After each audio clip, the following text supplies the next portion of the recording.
안녕하세요. 책몬스터입니다. 집에서 가족과 말다툼을 하거나 직장에서 한 소리를 들을 때 나와 아무 관련도 없는데 대뜸 누군가는 화로 억울하거나 참을 수 없이 화난 적 있으시죠? 이처럼 일상생활에서 화날 때가 정말 많은데요. 특히나 연이어 일이 꼬이기 시작할 때 화를 내다 보면 오히려 더 화가 나서 걷잡을 수 없는 감정에 사로잡히게 되고 감정이 온통 산산조각 나는 듯한 느낌을 받아본 적이 한 번쯤은 있으실 거예요. 보통 직장이나 사회생활에서는 화를 억누르게 되고 참지만 이 억눌렀던 감정은 풀리지 않고 남아있다가 의도치 않게 나의 소중한 사람, 내가 가장 편하게 생각하는 가족이나 친구에게 화를 더 쉽게 내는 것 같아요. 인간은 감정과는 한시도 떨어질 수 없는 숙명을 가졌기 때문에 행복한 삶을 위해서는 더더욱 감정을 잘 이해해야 한다는 생각이 드는데요.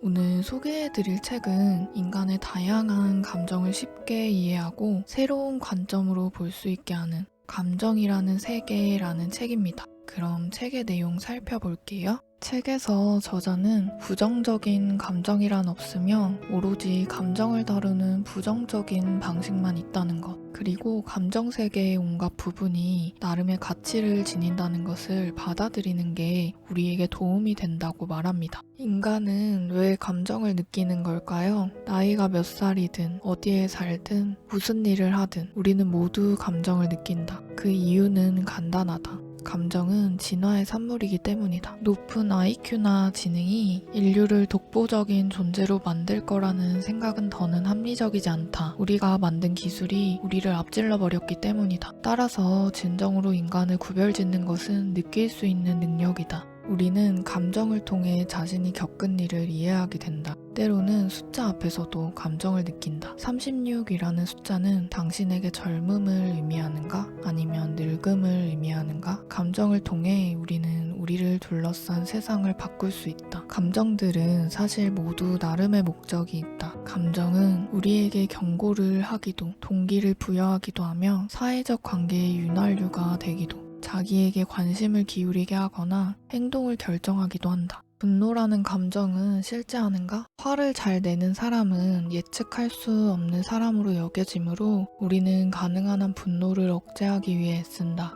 험악해 보이거나 통제불능으로 보이는 게 두려워 감정을 억누르는 데 익숙하다. 인간관계든 사회생활이든 감정 표현을 함부로 하게 되면 나를 어떻게 바라볼까? 시선이 두려워지죠. 이 때문에 감정을 어떻게 다스려야 하는지 항상 고민했던 것 같아요. 책에서는 분노에 적절히 대응하기 위해서는 과학계의 새로운 접근법인 감정 쪼개기가 도움이 된다고 하는데요. 감정 쪼개기에 대한 내용 살펴볼게요. 감정 쪼개기란 당신이 느끼는 것을 좀 더 주의 깊게 들여다보고 정확한 이름을 붙이는 것을 의미한다. 두려움과 혐오, 기쁨, 놀라움, 슬픔과 같은 개념은 모두에게 다른 방식으로 표현되며 이는 분노도 마찬가지다. 여기서 저는 감정들이 다 비슷하게 느껴지지 않나? 라는 생각이 들었는데 책의 예시로 나온 에드바르 뭉크의 절규라는 그림에서 보면 입을 크게 벌린 한 남자가 보이고 수평선에 붉은 빛이 보이는데 자세히 들여다보면 그 붉은 빛 안에 다양한 색이 조화를 이루고 있다는 사실을 알 수 있어요.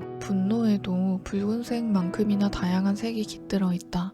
이게 무슨 말일까 의문이 들었는데요. 이해를 위해서 환희에 찬 상태와 엉망진창인 상태 두 가지 경우만 상상하라고 합니다. 나는 환희에 찬 상태야 라는 표현에는 행복감과 만족감, 느긋함과 열정, 영감과 자신감, 감사의 감정과 같은 세밀한 감정이 녹아있다. 기분이 엉망진창인 상태야 라는 표현에는 분노와 수치심, 절망과 흔들림, 슬픔과 우울, 혹은 회한과 같은 감정이 포함되어 있다. 감정 쪼개기의 도움으로 우리는 화가 났을 때 자신의 감정을 보다 잘 알아채고 대처할 수 있게 된다고 합니다. 분노와 같은 하나의 용어는 종종 수치심이나 실패에 대한 두려움 혹은 무력감과 같은 다양한 감정의 요소를 숨겨두고 있다. 감정 세분화가 도움이 되는 이유를 자세히 생각해보니 지금 느끼는 감정의 근본적 원인이 뭔지 들여다보게 하기 때문인 것 같다는 생각이 들었습니다. 같은 감정이라도 다른 감정 요인들이 섞여 있고 되짚어보면 진짜 원인을 알 수 있는 거죠. 그렇게 화낼 일이 아니었는데도 화를 심하게 낼 때도 있고 내가 화를 내는 이유가 이거라고 생각했는데 사실은 진짜 화내는 이유가 그게 아닌 경우가 많이 있더라고요. 예를 들면 싸움의 원인이 상대방에게 전적으로 있다고 하더라도 사실은 내면에 자신의 의견을 들어주지 않았다는 인정 욕구가 무시된 것이 화를 더 크게 만든 원인이 되는 경우가 있거든요. 말이 다르고 다르듯이 상대방이 조금 더 내 의견을 수긍해주는 태도를 보일 때는 잘못했더라도 화가 덜 날 때가 있거든요. 감정을 세분화시키고 그 복합적인 화의 이유를 파악할 수 있다면 내 기분이 어떤지 상대는 이해하지 못하더라도 적어도 스스로는 이해할 수 있게 되는 것 같아요. 시간이 좀 지난 뒤에 진짜 화난 그 이유에 대해 상대에게 솔직하게 털어놓게 된다면 상대도 들을 수 있는 하나의 방법이 되기도 하고요. 언어로든 육체로든 공격성을 통해 분노를 표출하는 행동은 오히려 분노를 자극하는 경향이 있다. 대신 바깥에서 있는 그대로의 자신의 모습을 지켜보기 위해 스스로를 상황과 정신적으로 분리하면 도움이 된다. 분노란 무엇이 정의롭고 무엇이 정의롭지 않은지 구별할 수 있게 몰아붙이는 에너지다. 분노가 없다면 우리는 문제를 똑바로 직시할 기회를 얻을 수 없을 것이다. 분노 자체가 문제가 아니라 오히려 해결을 향한 첫 걸음이다. 분노뿐만 아니라 책에서는 다양한 감정에 대한 관점을 제시하는데요. 추가로 두려움이라는 감정에 대해서도 잠깐 살펴볼게요. 세상에 나쁜 감정이란 없다. 심장을 벌렁거리게 하고 배가 뭉치는 느낌을 받게 하며 동공을 팽창시킨다.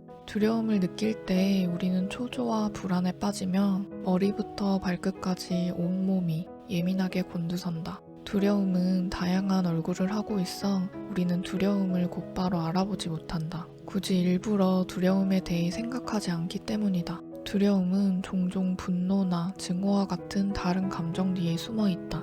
두려움을 적이라고 단정짓고 물리치려 하기보다는 감정을 열린 마음으로 이해하려고 노력하는 게 우리에겐 더 도움이 된다. 두려움은 자신을 보호하기 위한 아주 오래된 메커니즘이다. 두려움이 없었다면 우리 조상들은 유전자를 퍼뜨리기도 전에 간단히 잡아먹혀 멸종되고 말았을 것이다. 테러리즘으로 사망한 사람의 숫자는 2016년을 기준으로 전 세계적으로 34,871명에 불과하며 이들 대부분은 위험지역에 속한 국민이었다. 반면 같은 해에 심혈관 질환으로 사망한 사람은 1,790만 명이다. 세계보건기구에 따르면 심혈관 사망의 주된 이유 중 하나가 지방과 설탕을 너무 많이 섭취함으로써 오는 비만이라고 합니다. 위험도에 상관없이 우리를 두렵게 하는 것은 알 수 없는 것, 통제할 수 없는 것, 특이한 것.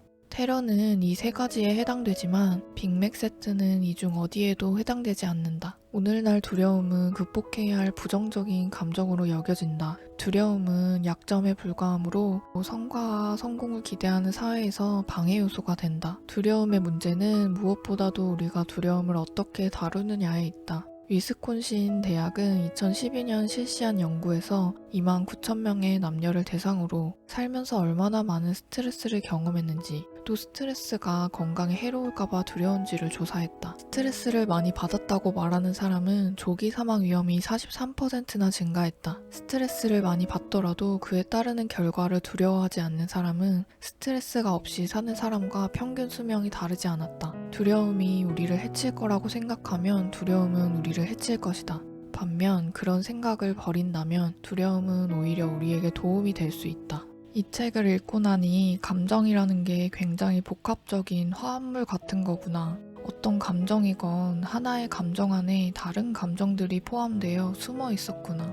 감정이라는 건 좋고 나쁨이 없고 그 자체로 다양한 측면이 존재하는구나 라는 것을 알게 되었습니다. 그동안 감정을 다스릴 수 없었던 건 나쁜 감정을 피하거나 다른 것으로 해소하려 하기만 했지 제대로 보려는 노력을 하지 않았기 때문이라는 걸 알게 되었습니다. 한 번도 이 감정이 어디서 오는 건가 그런 생각을 진지하게 해본 적이 없던 거죠. 내가 화나는 상황은 매번 똑같이 반복되지만 해결할 점으로 보지 않았기 때문에 근본적인 원인을 찾지 않았던 것 같아요. 감정을 다스리는 것에 있어서 무엇보다 중요한 건 있는 그대로의 감정이라는 걸 마주볼 수 있는지, 그것에 대해 얼마나 돌이켜 생각해 보았는지가 중요하다는 생각이 들었습니다. 또한 타인과 비교하며 행복이라는 감정을 꼭 느껴야만 하는 과제로 만들어 놓았던 건 아니었는지, 인생은 행복을 추구하는 것이 아니라 지금 만족을 얻는 태도가 더 중요하다는 생각을 해볼 수 있는 기회가 되었던 것 같습니다.